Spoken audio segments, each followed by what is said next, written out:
परम आदरणीय सम्मानित विनोद कुमार गौतम जी को मैं इस मंच के माध्यम से आपका हार्दिक स्वागत अभिनंदन वंदन करता हूँ।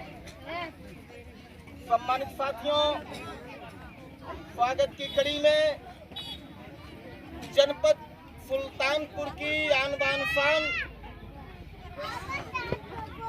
पेशे से बिजनेसमैन के रूप में और सामाजिक कार्य को करते हुए जहां तक अगर जात बिरादरी की बात किया जाए तो साथियों, पाल समाज से ताल्लुकात रखने वाले हमारे बीच में हम सबके गार्जियन परम आदरणीय सम्मानित डॉक्टर विजय पाल साहब को मैं इस मंच के माध्यम से हार्दिक स्वागत अभिनंदन वंदन करता हूँ। साथ ही साथ हम सबके बड़े भाई डिस्ट्रिक्ट प्रतापगढ़ नहीं, मैं तो कहूँगा कि तीन जिलों में आपका घर है। मणिपुर इंटर कॉलेज के प्रवक्ता श्री राकेश कुमार जी, जो कि हम लोगों के आह्वान पर यहाँ पर इस कार्यक्रम में विराजमान है, इस मंच के माध्यम से आपका हार्दिक स्वागत अभिनंदन वंदन करता हूँ। सम्मानित साथियों, स्वागत की कड़ी में हमारे बीच में हम सबके छोटे भाई बहुत ही बेहतरीन जान लीजिए कि अभी आप लोगों को अपने मुखार बिंदुओं से अपनी बात को रखा। हमारे बीच में हमारी ही ग्राम सभा के एक उभरते हुए सितारे बदलापुर की आन बान शान, जिन्होंने एक संघर्ष के साथ काम करते हुए हमारे बीच में सम्मानित विधानसभा उपाध्यक्ष श्री रोहित कुमार गौतम जी को मैं इस मंच के माध्यम से हार्दिक स्वागत करता हूं। साथियों, हम मझीटी की धरती से हम सबके बड़े भाई डॉक्टर संजय कुमार, जो कि विधानसभा सचिव के रूप में काम किया, मैं इस मंच के माध्यम से आपका हार्दिक स्वागत करता हूँ। सम्मानित साथियों, स्वागत की कड़ी में मैं आपको लेके चलता हूँ बदलापुर विधानसभा के सम्मानित पूर्व विधानसभा कोषाध्यक्ष के रूप में कार्य कर रहे हमारे छोटे भाई श्री दीपक कुमार गौतम को मैं इस मंच के माध्यम से हार्दिक स्वागत अभिनंदन करता हूँ। साथियों, हमारे बीच में जो देख रहे हैं आप लोग, जो एक फूल को जोड़ करके एक माले को जोड़ने का काम किया है, हमारे बीच में हम सबके छोटे भाई इस ग्राम सभा के सम्मानित क्षेत्र पंचायत सदस्य के रूप में आपने प्रतिनिधित्व किया, हमारे छोटे भाई श्री वीरेंद्र कुमार मौर्य जी को मैं इस मंच के माध्यम से हार्दिक स्वागत अभिनंदन करता हूं। साथियों, हमारे बीच में लाइन बहुत लंबी है, मैं साथियों बताना चाहूंगा, इस कार्यक्रम के बाद अभी हम लोगों को 12 से 17 जगह कार्यक्रम लगा है, 12, 5, 17 जगह जाना है। काम कैसे करना है, हमको कैसे नहीं करना है, नाम लूंगा तो लंबी लिस्ट है। हमारे बीच में श्री राजकुमार जी हैं, हमारे बड़े भाई श्री राम बहाल जी हैं हमारे बीच में। मैं बताना चाहूंगा मेरे दोस्त, जो अभी नाम आया था कि सूचना मंत्री के रूप में हमारे बड़े भाई माननीय श्री शंकर गौतम, जिन्होंने आज के लगभग 10 वर्षों से कोई कार्य होता था तो घर घर जाकर के वो सूचना देने का काम करते थे। ऐसे जुझारू साथियों के लिए मैं चाहूंगा कि एक जोरदार तालियों से स्वागत करेंगे। साथ ही साथ हमारे बीच में बैठे हुए माननीय श्री दयाराम जी, राम बहाल जी हमारे बीच में बड़े भाई हैं, और इधर हमारे पन्ना लाल काका भी है, कैप्टन भाई यहीं पर थे, अभी दिखाई नहीं दे रहे हैं। तो सभी जो यहाँ पे हमारे सब, और आपके बीच में माननीय बहन कुमारी मायावती जी आपके लिए संघर्ष कर रही हैं।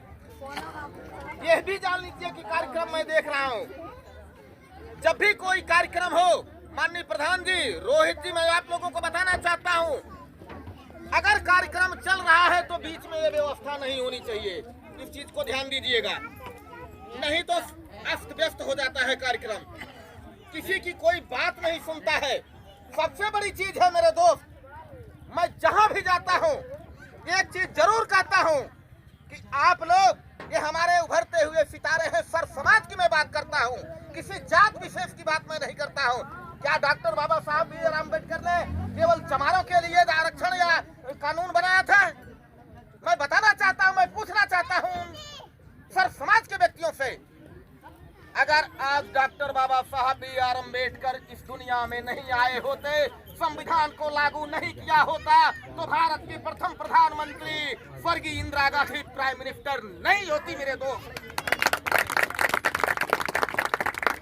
तो क्या उन्हीं के लिए किया गया था? लेकिन हमारे आपके समाज के लोग, क्या मैं बताना चाहता हूँ, ब्राह्मण बिरादरी में लोहार, कुम्हार, बिंद, मौर्य, पल्लाख तमाम सारी जातियां हैं। हर जातियों के बारे में बताना चाहता हूँ, सर समाज के लोगों के बारे में बताना चाहता हूँ। सर समाज, कुछ जो हमारे प्रबुद्ध समाज के लोग हैं वो अपने बच्चों को तो शिक्षा देते हैं, लेकिन ये हमारे समाज के लोग, अब खास करके जो हमारी माताएं बहनें बैठी हुई हैं, आप लोगों को मैं बताना चाहता हूँ, मेरी बात को अन्यथा मत लीजिएगा। मैं आपसे पूछना चाहता हूँ, आपके लिए और हमारे सर समाज के भाइयों के लिए मैं बताना चाहता हूँ। आप लोग कहते हैं तमाम राजनीतिक पार्टियां, क्योंकि राजनीतिक मुद्दा नहीं है यहाँ पे, ये राजनीतिक चीज नहीं है। यहाँ पर एक जयंती का कार्यक्रम है, एक मसीहा का कार्यक्रम है, लेकिन बात आने पर बात कही जाती है। क्या सर समाज के लोगों को एक बार नहीं, तीन तीन बार नहीं, चार बार की गवर्नमेंट बनी है, सर समाज के लोगों को भागीदारी मिली है। मैं चैलेंज के साथ कह रहा हूँ, किसी जान लीजिए ब्राह्मण समाज की लड़की अगर पढ़ रही थी, 11-12 पास करती थी, तो उसको 30,000 रुपए का सहयोग और एक साइकिल देती थी। किसी भी महिला को, चाहे जिस जात धर्म की महिला थी, अगर उसके पेट में बच्चा आता था, वो लड़की पैदा होती थी, तो उसको 1 लाख रुपए के चेक मिलता था। तो क्या वह छीन करके एससी समाज के लोगों को दिया जाता था? लेकिन ये हमारा एससी समाज अपने लोगों को नहीं बता रहा है, सर समाज को क्या बताएगा? यह बताने की बात है। आपके रिजीम में, हमारी सरकार में हमारे लोगों का कितना काम किया गया है, सर समाज का कितना काम किया गया है।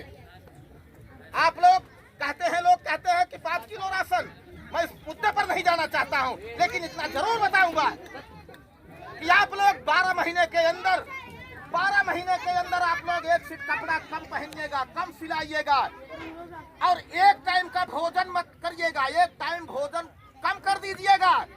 लेकिन अपने भविष्य के साथ, अपनी जिंदगी के साथ, अपने बच्चों के साथ खिलवाड़ मत करिएगा, उनके साथ कभी खिलवाड़ करने की कोशिश मत करिएगा। उनको किसी न किसी तरह विद्यालय जरूर भेजने का काम करिएगा। लेकिन आप लोग जोड़ने का काम करिए मेरे दोस्त, जोड़ने का।